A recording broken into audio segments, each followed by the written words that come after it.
বন্ধ রাখবেন না, চিৎকার দিয়ে বলি ইয়া হুসাইন, আরো উচ্চ আওয়াজে বলি ইয়া হুসাইন।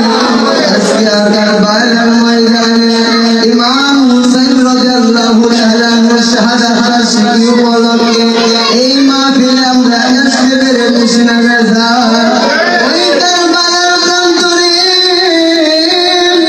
ইমাম হুসাইন রাদিয়াল্লাহু তাআলা হুমা, যে হুসাইনকে আমার আল্লাহ ভালোবাসে, যে হুসাইনকে আমার নবী ভালোবাসে, সেই হুসাইনকে কারবালার প্রান্তরে জিব্বাহিনীগুলা, ওই জিব্বাহিনীগুলা নির্মম ভাবে শহীদ করেছে।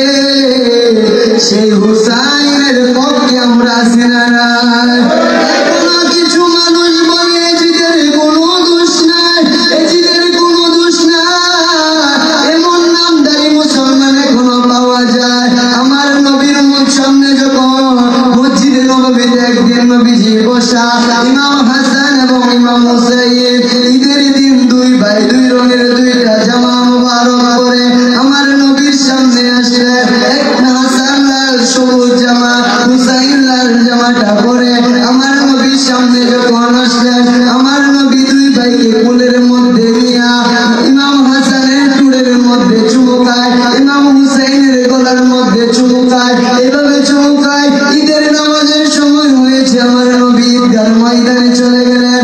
ইমাম হুসাইন ঈদের নামাজে যায় নাই, ইমাম হুসাইন মসজিদে নববীর মধ্যে বসে আছে।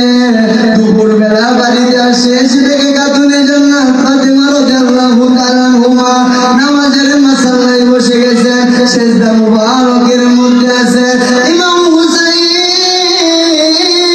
রাদিয়াল্লাহু তাআলা আনহা মা ফাতেমার পিঠ মুবারকে উঠে বসে গেছে। এবার মা ফাতেমা বলে সুবহান রাব্বিয়াল আলা, তিনবার পাঁচবার সাতবার করে ইমাম হুসাইন উঠে না। গায়েব থেকে আওয়াজ আসলো, ফাতেমা তুমি নামাজ ছেড়ে দাও, তোমার হুসাইনের ভিতরে কষ্টের জ্বর উঠে গেছে, তোমার হুসাইনকে কুলে জড়ায় ধরো। আল্লাহু আকবার বলে মা ফাতেমা রাদিয়াল্লাহু তাআলা আনহা নামাজ ছেড়ে দিলেন। ইমাম হুসাইন যাই নামাজটা টান দিয়ে নিয়ে গেলেন। ইমাম হুসাইন বলে আম্মা, আমি আপনার কাছে একটা প্রশ্ন করব, যদি উত্তর দেন তাহলে আমি আপনাকে নামাজ পড়তে দেব। মা ফাতেমা কয় বাবা হুসাইন তুমি কি প্রশ্ন করবা করো। ইমাম হুসাইন বলে আম্মা, ভালোবাসার ক্ষেত্রে কেউ যদি কাউকে ভালোবেসে চুমুকায়, সেটা গলার মধ্যে গায় না টুলের মধ্যে গায়। আল্লাহু আকবার জোরে বলে। ইমাম হুসাইন কয় মা, ভালোবাসার বাজারে যদি ভালোবাসা বিক্রি করা হয়, এক দরে এক দোকানে যদি এক দামে বিক্রি করে, তাহলে এটা ভালোবাসা হয় না। আমার নানা ভাই হাসানের টুডে চুমকে লগাইছে, আমি জানতে চাই না, আমি জিজ্ঞাসা করব না। ও মা, তুমি আমাকে উত্তর দাও, উত্তর দাও, আমার নানা ভাই আমার গলার মধ্যে কেন চুমুকেছে? আল্লাহু আকবার বলে মা ফাতেমা কয় বাবা হুসাইন, এই প্রশ্নের উত্তর তোমার নানা ভাই দিতে পারবে, আমরা কেউ দিতে পারবো না। একটু পরে নবীজি আসলেন। নবীজি তার হুজরা মুবারকে না গিয়ে ফাতেমা রাদিয়াল্লাহু তাআলা আনহার বাড়িতে আসলেন। এসে বলে ফাতেমা তুমি কোথায়?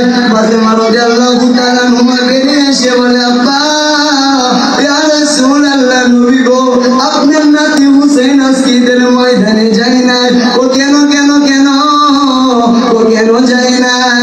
ফাতেমা কয় না না ভাই, ইয়া রাসূলুল্লাহ, নবী গো, ও মায়ের নবী, আপনার নাতি হুসাইনে প্রশ্ন করেছে আপনি হাসানের টুড়ে কেন চুমুকেছেন আর হুসাইনের গলার মধ্যে কেন চুমুকেছেন? আল্লাহু আকবার বলে আমার নবী কই ফাতেমা রে,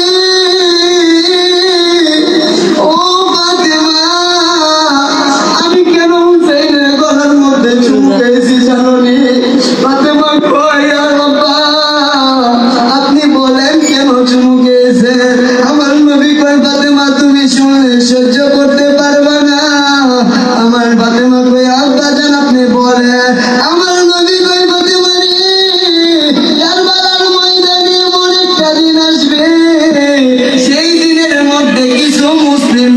থাকবে, তাদের মাথার মধ্যে পাগড়ি থাকবে, গায়ে জুব্বা থাকবে, মুখের মধ্যে দাড়ি থাকবে। তারা শুক্রবার দিন মুহররমের 10 তারিখ তোমার ছেলে হুসেনকে নির্মম ভাবে শহীদ করবে। চিৎকার দিয়ে বলিও হুসেন কারবালায় ঘটিল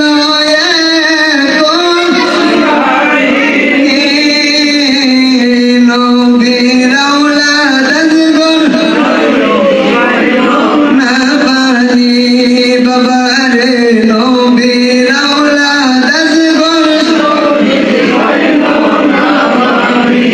কারা করলো কারবালাতে এমন শয়তানি, মাথায় টুপি মুখে দাড়ি গায়ে জুব্বা কানি, নবীর আওলাদ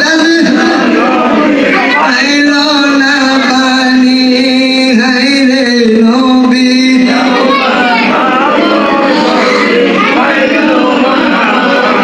আমরা ইমাম হুসাইনের দলে আছি না নাই? ইমাম হুসাইনের দলে ছিলাম, ইনশাআল্লাহ থাকবো। কথা বলেন ঠিক কিনা? ইমাম হুসাইন রাদিয়াল্লাহু তাআলা আনহু আমাদেরকে শিক্ষা দিয়ে গেছেন, আমাদেরকে শিক্ষা দিয়ে গেছেন, হে নানার উম্মতেরা, তোমরা জীবন দিয়ে দিবা কিন্তু ঈমান দিবা না। এই যে মনে করেছিল সে